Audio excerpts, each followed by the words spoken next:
Where are all these creepy ads coming from lying about Luke Rankin's record? Well, ladies and gentlemen, it's campaign season and the political vultures are out in full force. That campaign ad was paid for by the campaign of Luke Rankin. He's a South Carolina senator, and let me go ahead and tell you right now, this guy is not only one of the most corrupt politicians in South Carolina, but he's one of the most corrupt politicians that you will ever see in American politics. You see, Luke Rankin is the classic definition of what you would call a political mercenary. And the problem with political mercenaries is that they are always up for hire.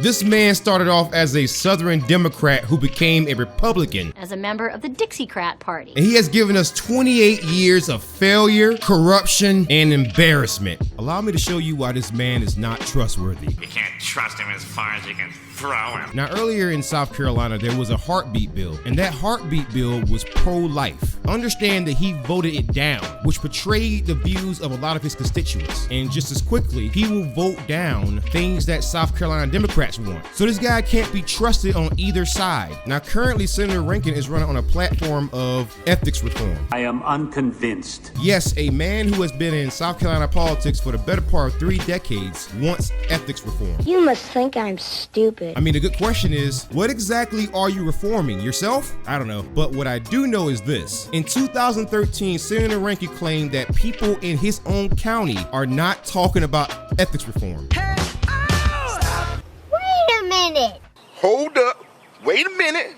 Something ain't right. And yet, in the same calendar year, the South Carolina office of the Inspector General sent him a letter imploring him to investigate matters that relate to ethics. And the reason for this is that Senator Rankin sits on the Senate's Ethics Committee. Joke. And mind you, this guy said something that was so bizarre because South Carolina is a rebel state. We always want ethics reform. And that is the prevailing view no matter what part of the state that you go to. So he lied here because how can you say that people in your own county is not talking about ethics, and yet you get a letter from the Inspector General in the same state where you serve as a senator stating that there is a problem with ethics in South Carolina politics? You know you're not a very good liar.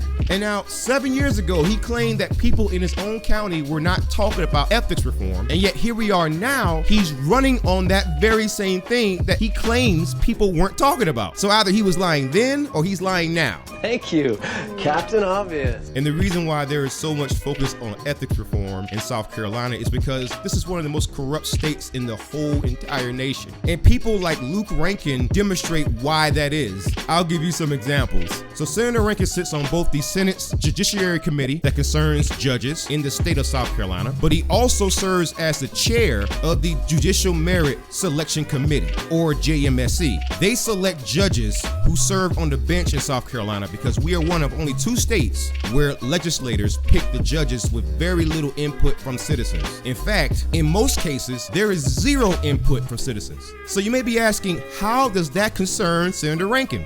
Well, not only is he a politician in South Carolina, but he's also an attorney. Senator Rankin made a whopping $16 million in legal work and legal fees. This is partially because of government connections. Some of the court cases and legal matters involved government land use, adoptions, and workers' compensation claims. And that's even when the claims were being made against a section of the South Carolina government, which means that it doesn't really matter what the outcome of the cases are. He still gets billable hours. He still gets legal fees, but he is also paid in taxpayer funds. So this man's made millions of dollars from legal fees from the exact same judges that he picks, then gets his salary as a senator and has the nerve to run on ethics reform. You can't be serious. This is a joke, right? And the reason why he can win so many cases is because he chairs the committee that decides if a person can be a judge or not in South Carolina. To give you an example of this, here's a screenshot from Senator Rankin's own law firm's website where he is claiming that they have a 99% success rate in court. Nothing about that makes you go, Nope, nothing wrong here, folks. And speaking of judges and judge selections, it'd be one thing if Luke Rankin and his buddies were to pick good judges, but that's not exactly the case. Here, let me give you some examples. Now, with Luke Rankin being the chair of the Judicial Merit Selection Committee, this means that each and every bad judge that gets on the bench in South Carolina is on Luke Rankin. So let's judge a man by his works. That's fair, right? All right, let's go take a look at some of these judges. Here is one of Luke Rankin's many great judge selections. This guy's name is Bradley Myers. He was arrested in 2010 for DUI and also for driving on the wrong side of the road. His own lawyer, whose name is Bert Von Herman, and trust me, that name's gonna become relevant a little bit later, even admitted in court that his client had a few drinks before getting behind the wheel. Now, wouldn't that demonstrate that this person does not have the judgment necessary to serve as a judge? Well, not according to Luke Rankin, because he put him back on the bench. This guy even serves on the traffic court judging other people for DUIs, and he's not the only one. But before we get into other examples, let's talk about this lawyer again. I had a personal interaction with Bert Von Herman on Facebook, and Bert Von Herman is one of Luke Rankin's friends. In fact, some would say he's a real good friend. And that's gonna be a problem for Mr. Rankin, because some of the things that Bert Von Herman said exposes Luke Rankin for who he truly is. Because the surest way to know that a politician is not worth his own grain of salt is if a lawyer, the same lawyer who represented a man who he admitted in court had a drink before driving, by the way, defends them by saying that the mere act of driving to work is something that me as a tax-paying citizen in this state should be grateful for. In fact, here's a screenshot from Bert Von Herman. He says here that Luke Rankin and others drive 3 hours to work. That means that if Luke Rankin is driving to work for 3 hours, then that means that he would have seen all the potholes that have made South Carolina so famous. And yet he sits on the Senate's Transportation Committee, but we'll get into that later. Luke Rankin receives $195 for per diem every day, meaning that he is not paying for that gasoline that goes in his vehicle. And of course, since he's been in South Carolina politics for the better part of 3 decades, really, the money that he used to buy those vehicles came from us, the taxpayers. So let me get this straight. I pay for your gas, I pretty much pay for your vehicle. You're driving to work to do the job that you wanted to do, and I'm supposed to be grateful? Yeah, it's gonna be a hard no for me. And you want me to be grateful to Luke Rankin after he puts a judge like Monet Pinkins back on the bench? This woman has litigants drug tested based on no evidence and at their own expense for accusations of using substances like weed or cannabis or whatever you want to call it. And she also has a weed charge where she was arrested for weed. And yet, if someone just simply accuses you of smoking weed in the state of South Carolina, that is grounds to have your kids removed from you and your parental rights terminated. Well, she has ordered people to take 10-panel hair follicle tests based on mere accusations. Meanwhile, there's more reasons to drug test her given her arrest record. Now, let me show you what I mean by that. No.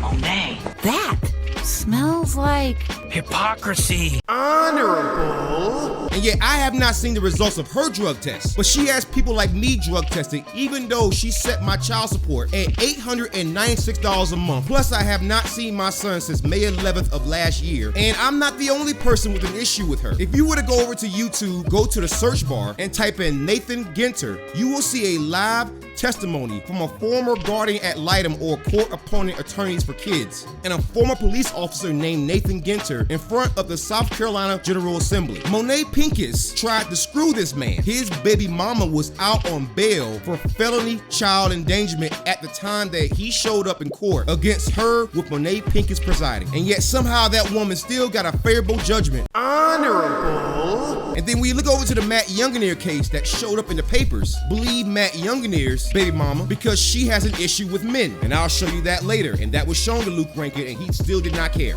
It goes like this.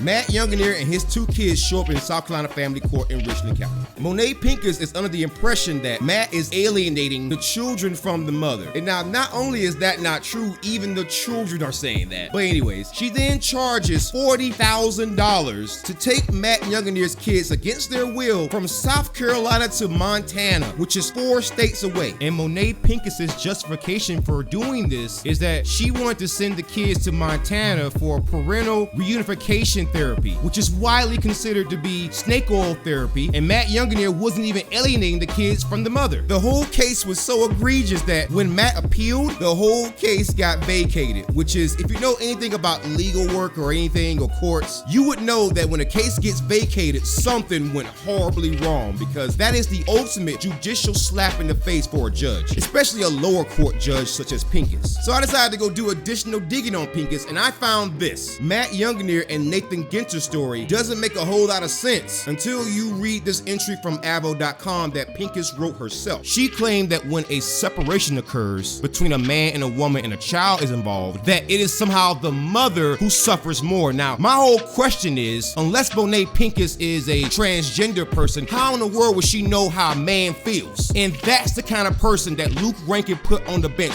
Someone who is clearly biased in favor of mothers. She even wrote about it. And yet he put her back on the bench because, once again, Monet Pincus charges people so much money, so many legal fees, so much nonsense, drug tests, that she makes South Carolina money. And that's why Luke Rankin keeps putting her on the bench, because no matter how many times people complain about her or she ends up in the media, she faces no punishment whatsoever. Honorable. And let me tell you who else should receive some punishment. That is Luke Rankin, because when you think about it, like his buddy Bert Von Herman said, he drives from Horry County, South Carolina to Columbia, South Carolina to go to work, and I should somehow be grateful for that. However, that does also reveal that he has seen all the potholes in South Carolina, yet he sits on the Senate's Transportation Committee, who is charged with fixing those issues. Not only has he not fixed those issues, I can tell you why he's not fixing them. Because he's getting paid $195 for a per diem every day for his gasoline. And on top of that, due to all the money that he has made from government connections and picking the judges who eventually side with him in court, he doesn't have to replace tires like you do. He can simply use your money to replace the tires that he blows out with the potholes that he refuses to fix. And if you think that someone who just picks judges and associates with lawyers who might not be the most honest of people, and his general sliminess in terms of his political actions and his corruption were bad, well, recently I've discovered that Luke Rankin might have been involved in revealing personal information about the man that he is running against in family court. John Gallman was screwed in family court by a judge who I personally researched and found that she has a nasty attitude, and that sometimes she engages in unfair rulings, and especially against men. And Luke Rankin is claiming that he had nothing to do with this man's family court file being leaked out onto the internet, even though his own cousin Holly Rankin Stevens was seen 3 weeks ago talking about John Gallman's court records. So Luke, and yeah, I'm calling you Luke and not Senator, because when you start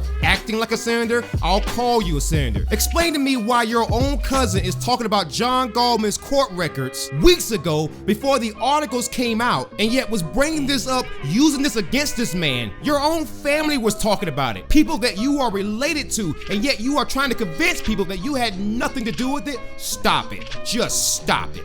Stop it.